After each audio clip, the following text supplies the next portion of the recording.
أحبتي، أبشركم وأقسم لكم بالله ثلاثا أن هذا الوباء سينتهي لا محالة، لا محالة، لأنه من سنن الله ألا يطول بلاء بأمة محمد صلى الله عليه وسلم، ومن سنن الله أن البلاء وقته قصير.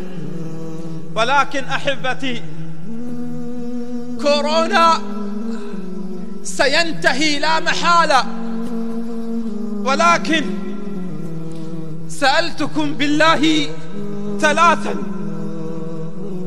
سألتكم بالله ثلاثا، إذا انتهى وباء كورونا لا تعودوا بعدها إلى الربا. إذا انتهى وباء كورونا لا تعودوا بعدها لإرسال بناتكم إلى الاختلاط. سألتكم بالله، ونحن اليوم يمتنع الرجل أن يسلم على الرجل، وتمتنع الفتاة أن تسلم على الرجل خوفا من كورونا. سألتكم بالله، كونوا على ما أنتم عليه. أيتها النساء، كونوا على ما أنتم عليه بعد كورونا. الناس التي أصبحت تخاف اليوم من الموت وتصنع المستحيل من المعقمات ومن الوقاية خوفا من الموت. أسألكم بالله، ابقوا على ما أنتم عليه بعد كورونا. المساجد التي نزلت الدموع شوقا إليها بعدما أغلقت، اعلموا أنها كانت فارغة في صلاة الفجر قبل كورونا، فابكوا عليها بعد كورونا. سألتكم بالله، هذا الحال من الإيمان، هذا الحال من التقوى، هذا الحال من الخوف، هذا الحال من الهلع، هذا الحال من القرب من الله والخوف من الموت، اثبتوا عليه بعد كورونا. والله ستكون الدنيا بخير.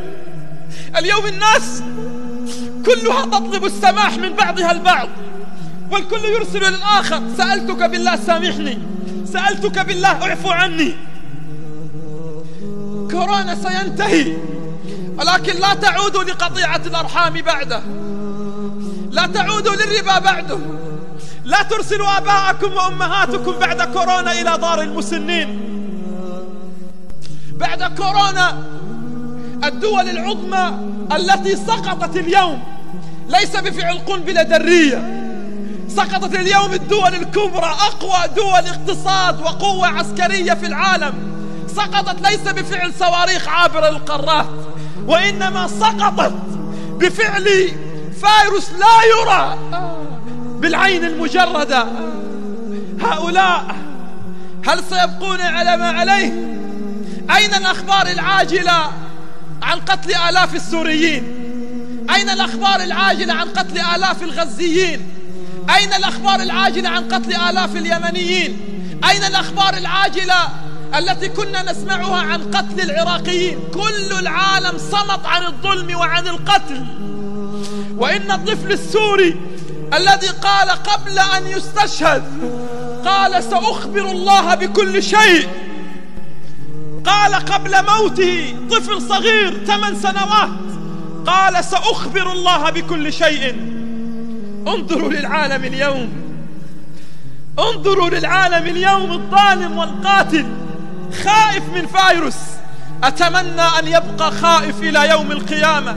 أتمنى بعد كورونا ألا تعود القنابل والبراميل المتفجرة تسقط على أهلنا في سوريا. أتمنى ألا يجوع أهل اليمن بعد كورونا. أتمنى ألا يصاب ولا يموت طفل من الجوع في اليمن كل ساعة بعد كورونا. أتمنى أن تبقى البشرية على ما هي عليه بعد كورونا. أحبتي، ختاما أقول: أين الفنانين الذين صدعوا رؤوسنا قبل كورونا؟ أين الراقصين والراقصات الذين صدعوا رؤوسنا قبل كورونا؟ أين الفنانين والمغنين الذين بلغت مشاهدات أغانيهم الهابطة ملايين ومئات ملايين المشاهدات. نرجو منهم الآن أن يحلوا لنا مشكلة كورونا. نرجو من الذين يتصدر الإعلام مشاهدهم، ولا نسمع في إعلامنا الكاذب إلا أخبار الفن وأخبار المشاهير وأخبار الرقص.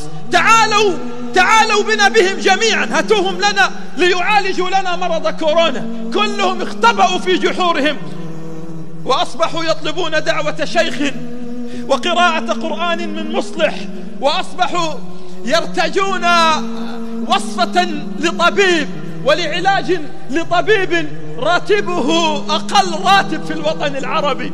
وأيضا أطباؤنا الذين نرتجي منهم اليوم أن يعالجوا لنا مرض كورونا كلهم هجرناهم إلى أوروبا، كلهم هجرناهم إلى أوروبا ليشتغلوا في المستشفيات الأوروبية. الآن أصبحت قيمة للشيخ، وأصبحت قيمة للطب، وأصبحت قيمة للثقافة. أدعو العالم الذي أنفق كل ميزانياته على العسكر وعلى القنابل وعلى المدافع وعلى الأسلحة العسكرية، الآن العالم يرتجي أن يدفع مال الكون كله وبترول الكون كله من أجل أن يعالج فيروس صغير لا يرى بالعين المجردة.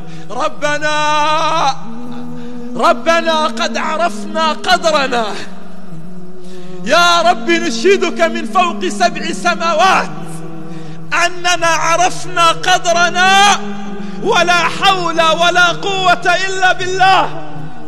إذا كانت أوروبا تقول انتهت حلول الأرض والأمر متروك للسماء، قلتموها الآن منذ أن خلق الله السماوات والأمر متروك للسماء.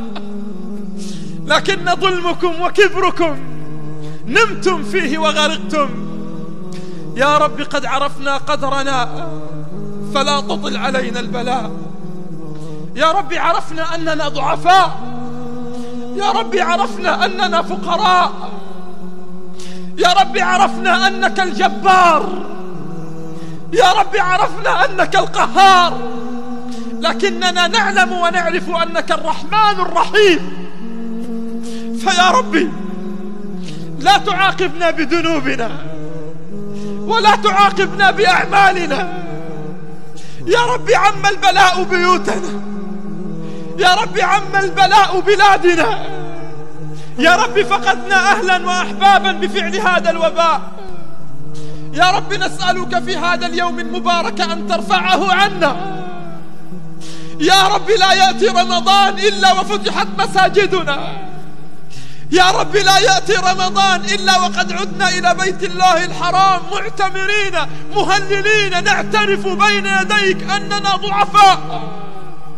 يا رب سنعود بين يديك، ظننا بك أنك ستعيد لنا المساجد، ستعيد لنا المسجد النبوي. يا رب ظننا بك، وأنت قلت أن أنا عند ظن عبدي بي.